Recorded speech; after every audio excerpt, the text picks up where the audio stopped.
Hello everyone dear students, how are you all of you? So let's begin our chapter number 18 in English grammar and our chapter name is comprehension. So let's begin with the introduction. Welcome to the chapter on comprehension. Comprehension chapter में आपका स्वागत है. Here we will learn how to read passages and answer question to better understand story and information. इस lesson में आज हम सीखने वाले हैं कि जो हमारे पैसेज होते हैं ना, बड़े बड़े जो पैराग्राफ होते हैं उनको हमें कैसे पढ़ना है और उनको पढ़ने के बाद में हमें जो क्वेश्चन पूछे जाते हैं उनका आंसर हमें कैसे करना है. ठीक है, to better understand stories and information. ठीक है, और जिससे कि हम पढ़ के उनको मतलब एनालाइज करके जो हमें पैराग्राफ दिया है उसको पढ़ के एनालाइज करके उसमें जो भी इंफॉर्मेशन दी है उसको हम कलेक्ट करके जो भी हमसे क्वेश्चन पूछे जाते हैं उसको हम कैसे आंसर कर सकते हैं. इस कॉम्प्रीहेंशन लेसन में आज हम ये सब सीखने जा रहे हैं. सो let's discover how practicing comprehension help us to learn more from what we read. तो चलिए आज हम इसमें ये भी खोजने वाले हैं कि comprehension की हम प्रैक्टिस करके कैसे हम सीख सकते हैं कि जो भी हमने पढ़ा उससे हमें ज़्यादा से ज़्यादा हमें क्या पता चला, हमने क्या सीखा उसको पढ़ के. ठीक है, तो ये सभी हम comprehension पढ़ेंगे और जो जो चीज़ें हमसे पूछी गई हैं उसको सॉल्व करेंगे. तो आपका ये comprehension है पहला, my special friend. Read the passage given below and answer the questions that follow. आपको ये नीचे जो पैसेज दिया है इसको आपको पढ़ना है और जो क्वेश्चंस दिए गए हैं उसको आपको सॉल्व भी करना है. तो पहली लाइन में बोला है my friend Karthik is a 7-year-old boy. मेरा दोस्त कार्तिक एक 7 साल का लड़का है. He can not speak so we understand each other with the help of sign language. वो बोल नहीं सकता इसलिए हम एक दूसरे की भाषा को साइन लैंग्वेज के द्वारा ही समझ सकते हैं. He is able to understand what I say. और जो भी मैं उससे कहता हूँ वो समझने में सक्षम है, वो समझ लेता है जो मैं उससे कहता हूँ. We study in the same class. हम सेम क्लास में पढ़ते हैं. He is very intelligent. वो बहुत बुद्धिमान भी है.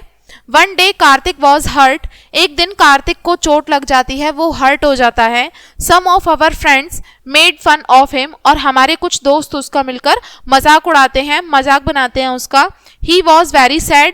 और वो बहुत दुखी हो जाता है. He made a big cross on a sheet of paper to show that he was angry. और उसके लिए वो एक शीट लेता है कागज की और उस पर क्रॉस का साइन बना देता है और हमें बताता है कि उसे गुस्सा आ रहा है, उसे बहुत बुरा लग रहा है. कार्तिक रैन होम आफ्टर स्कूल. जब स्कूल की छुट्टी हो जाती है तो कार्तिक अपने घर चला जाता है, घर भाग जाता है. I went to his house in the evening. और मैं उसके घर शाम में उसके घर पे जाता हूँ. I told him that I loved him because he was a good boy. और मैं उसको जाकर बताता हूँ, उसे समझाता हूँ कि मैं उससे बहुत प्यार करता हूँ क्योंकि वो एक अच्छा लड़का है. I also told him that those boys hurt him because they were not good. और मैं साथ में उसको ये भी बताता हूँ कि जिन लड़कों ने उसका मजाक उड़ाया है वो अच्छे नहीं हैं. They did not having a loving heart to understand him. उनके पास ऐसा प्यारा सा एक दिल नहीं है, हार्ट नहीं है जिससे कि वो ये सभी चीजें समझ सकें. Karthik smiled at me. Karthik मुझे देख के स्माइल करता है. One need a beautiful mind and heart to make others happy. तो दूसरों को मतलब समझने के लिए, दूसरों को खुश रखने के लिए एक अच्छे दिल की और मतलब अच्छे माइंड का होना बहुत ज़रूरी है. तो ये था हमारा पैराग्राफ हमने पढ़ा. अब जो जो हमसे क्वेश्चन पूछे हैं वो हम सॉल्व करेंगे. How old was Kartik. Kartik कितने साल का था. Kartik is a 7-year-old boy. यहाँ लिखेंगे Kartik is a 7-year-old boy. Next question आपसे पूछा है read the sentences given below and tick right the correct words. आपको जो नीचे क्वेश्चंस दिए हैं, सेंटेंस हैं, इनको पढ़ना है और जो करेक्ट वर्ड है उसके सामने राइट का साइन लगाना है. Kartik could not speak. He. Kartik नहीं बोल सकता था क्योंकि वो साइन लैंग्वेज यूज करता था. Banged in table and chair wrote words on paper. इसमें आएगा वो साइन लैंग्वेज का यूज करता था. ठीक है, नेक्स्ट क्वेश्चन आपसे पूछा है I visited Kartik house. I told him that. मैं कार्तिक के घर गया और मैंने उसको जाकर बताया. He was a naughty boy. He was a good boy. He was a good boy. उसके फ्रेंड ने उसको बताया था ना जाके कि वो बहुत अच्छा लड़का है, तो गुड बॉय पे हम टिक लगाएंगे. Do you think that we should hurt other children who are different in some way. आप क्या सोचते हो जो बच्चे कुछ कारणों से अलग हैं हमसे, हमें उनका मजाक उड़ाना चाहिए. क्या है इसका आंसर, क्या आएगा. वी शुड नॉट हर्ट नहीं, हमें ऐसे बच्चों का मजाक बिल्कुल नहीं बनाना चाहिए जो कि हमसे कुछ तरीके से अलग हैं. So we should not hurt them who are different from us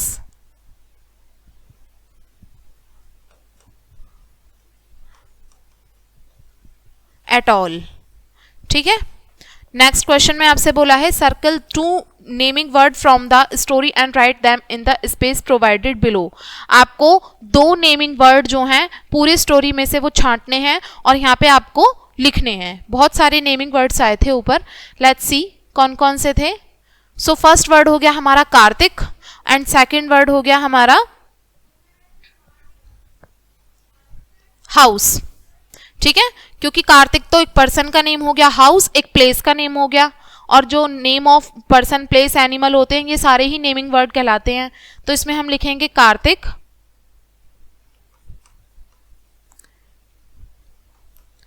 and second one is school.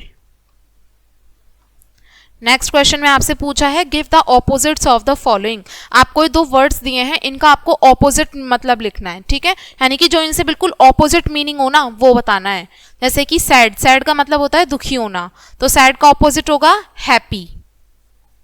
Good, good का मतलब होता है अच्छा, अच्छे का उल्टा क्या होगा बुरा, बुरे को हम बोलते हैं बैड.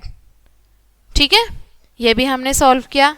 आगे नेक्स्ट क्वेश्चन में आपसे बोला है read the poem and answer the questions. आपको ये पोयम पढ़नी है और क्वेश्चन के आंसर देने हैं. The owl and the pussy cat poem का नाम है.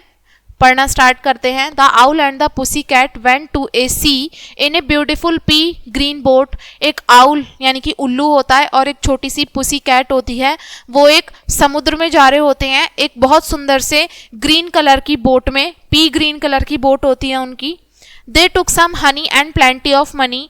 उनके पास में कुछ शहद होता है और थोड़े से पैसे होते हैं जिसको वो 5 पाउंड के नोट में रैप करके रखते हैं, यानी कि उसमें कलेक्ट करके रखते हैं उसके अंदर. The owl look up to the stars above. जो उल्लू होता है, आउल होता है, वो ऊपर आसमान की तरफ देखता है, तारों की तरफ. And sang to a small guitar. और उसके पास एक छोटी सी गिटार होती है जिससे वो बजाता है और गाना गाना शुरू करता है. ओ लवली पुसी, ओ पसी माई लव. वो बोलता है ओ प्यारी pussy my love. What a beautiful pussy you are. कितनी सुंदर पुसी कैट हो तुम. यू आर तुम हो. What a beautiful pussy you are. कितनी खूबसूरत पुसी कैट हो तुम. Pussy said to the owl. अब पुसी होती है वो आउल से कहती है यू आर एलिगेंट फाउल. तुम कितने एलिगेंट फाउल हो. How charmingly sweet you sing. तुम कितने अच्छे तरीके से कितना मीठा गाना गा रहे हो तुम. O let us be married. चलो शादी कर लेते हैं. Too long we have tarried. कितना लंबे समय हो गया है हमें इस तरीके से. But what shall we do for a ring. लेकिन हमारे पास हम अंगूठी कहाँ से लाएंगे, रिंग कहाँ से लाएंगे. They sailed away for a year and a day. और वो जिस नाव में जा रहे थे वो कितने समय से चला रहे थे उसको, 1 साल 1 दिन, इतना टाइम उनको हो गया था. To the land where the bong tree grows. उस जमीन पे जहाँ पे कि बोंग ट्रीज जो होते हैं वो उग रहे थे, ग्रो हो रहे थे. And there in a wood a piggy wig stood. और एक जंगल जहाँ पे मतलब एक जगह की बात बताई है यहाँ पे जहाँ बहुत सारे बोंग ट्रीज उग रहे थे और उसी जंगल के बीच में एक पिगी था. पिग जो होता है ना वो खड़ा हुआ था with a ring at the end of his nose. और उसकी नोज जो है ना पिग की, उसके आखिरी में क्या लटकी हुई थी, अंगूठी लटकी हुई थी. हिज नोज उसकी नोज पे थी. With a ring at the end of his nose. उसकी अंगूठी के साथ में जो उसकी नाक के बिल्कुल कोने पे थी, एंड में थी. Dear pig you are willing to sell for 1 shilling. Dear pig प्यारे पिग, क्या तुम्हारी इच्छा है इसको 1 शिलिंग में बेचने की. Your ring sad the piggy I will. आपकी अंगूठी, पिगी ने बोला हाँ मैं जरूर ऐसा ही सेल करूंगा, इसको बेच दूंगा. So they took it away and were married next day. और वो उसको ले जाते हैं और अगले दिन जाके शादी कर लेते हैं. But the turkey who lives on the hill. लेकिन जो टर्की होता है जो पहाड़ियों में रहता है, हिल पे रहता है, they dined on mince and slices of quince. वो मतलब उनको किस पे बुलाता है, डिनर के लिए बुलाता है, एंड स्लाइसेस ऑफ क्वाइंस यानी कि क्वाइंस एक चीज होती है जिसके टुकड़े होते हैं वो वहां पे प्रेजेंट किए जाते हैं, विच दे एट विद अ रिंसिबल स्पून, जिसको वो एक स्पून के साथ में खाते हैं, एंड हैंड और उनके हाथों में हाथ होते हैं, समुद्र का किनारा होता है ना, एज ऑफ द सैंड, ठीक है। They danced by the light of moon, और मून की, चांद की जो रोशनी आती है उसमें वो डांस करते हैं। The moon they dance bye the light of the moon, और वो चंद्रमा की रोशनी के नीचे डांस करते हैं, ठीक है। और ये हमारी पोयम थी, इसके राइटर थे बाय एडवर्ड लियर। हमने पोयम समझी, अब हम इससे रिलेटेड जो क्वेश्चंस पूछे हैं उनको सॉल्व करेंगे। Write true for the true sentence and F for the false one. आपको ट्रू लिखना है, जो सेंटेंस ठीक होगा उसके लिए ट्रू और जो गलत होगा उसके लिए false. The owl and pussy cat went to a sea in a green grey boat. क्या जो आउल था और पुसी थे वो ग्रे कलर की बोट में जा रहे थे? Let's see. No, grey colour की बोट नहीं थी, उनकी ग्रीन कलर की बोट थी, तो यहां पे आएगा फॉल्स। फर्स्ट में आएगा फॉल्स।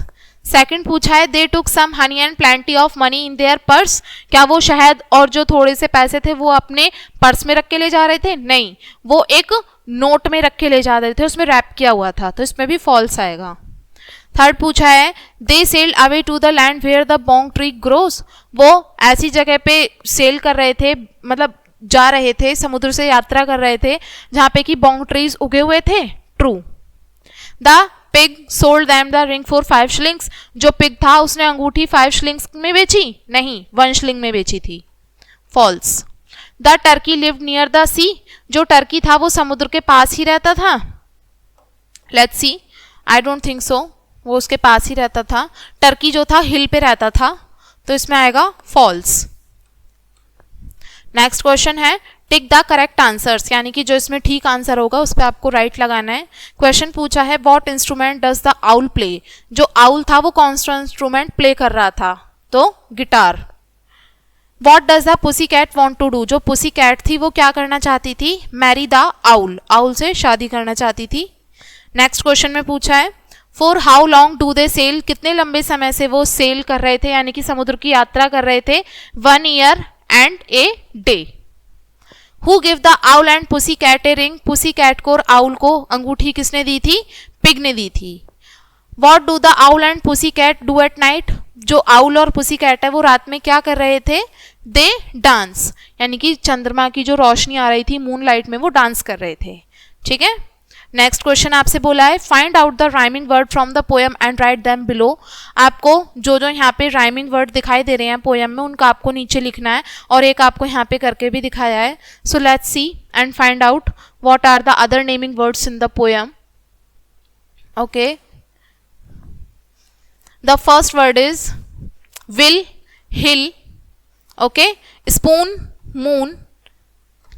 इनको लिख लेते हैं पहले।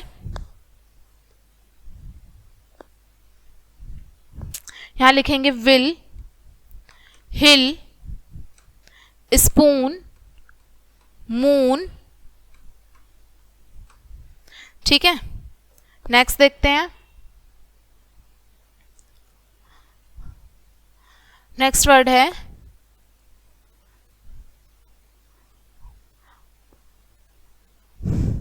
बोट, नोट, ठीक है, boat note, boat note, sing ring, लिखते हैं इसको।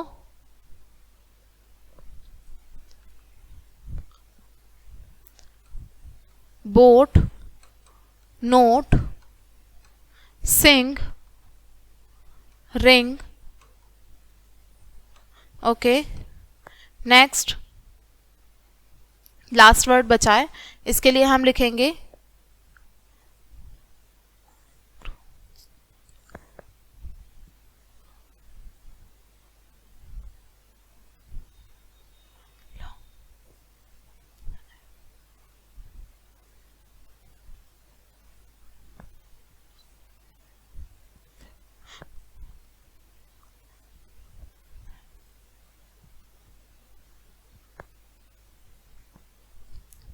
नेक्स्ट वर्ड है hand, sand. Last word we have send and hand. Okay, तो ये हमारे राइमिंग वर्ड्स कंप्लीट हुए. नेक्स्ट देखते हैं क्वेश्चन.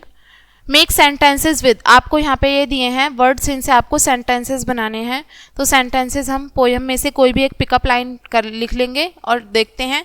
पहला वर्ड दिया था आपको रिंग, तो रिंग के लिए हम वर्ड लिखेंगे. रिंग के लिए जो सेंटेंस होगा हमारा, your rings at the piggy well.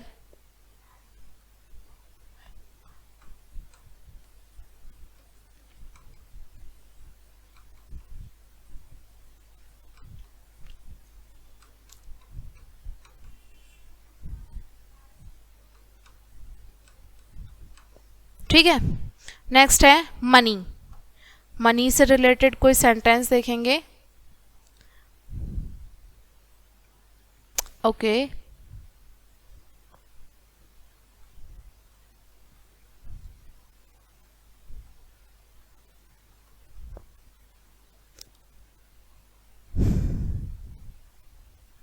plenty of money. They had a plenty of money.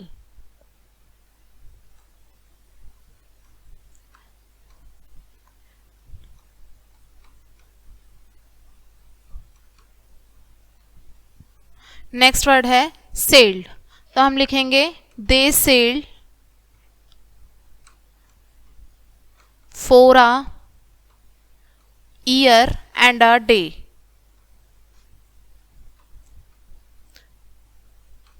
Next word है स्वीट. स्वीट के लिए लिखेंगे हम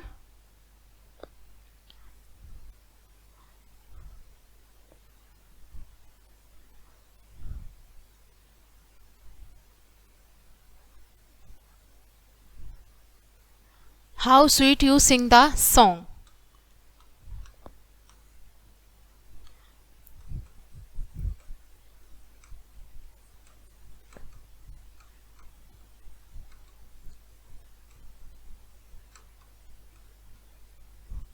नेक्स्ट वर्ड है डांस्ड. हम लिखेंगे they danced together in the moonlight.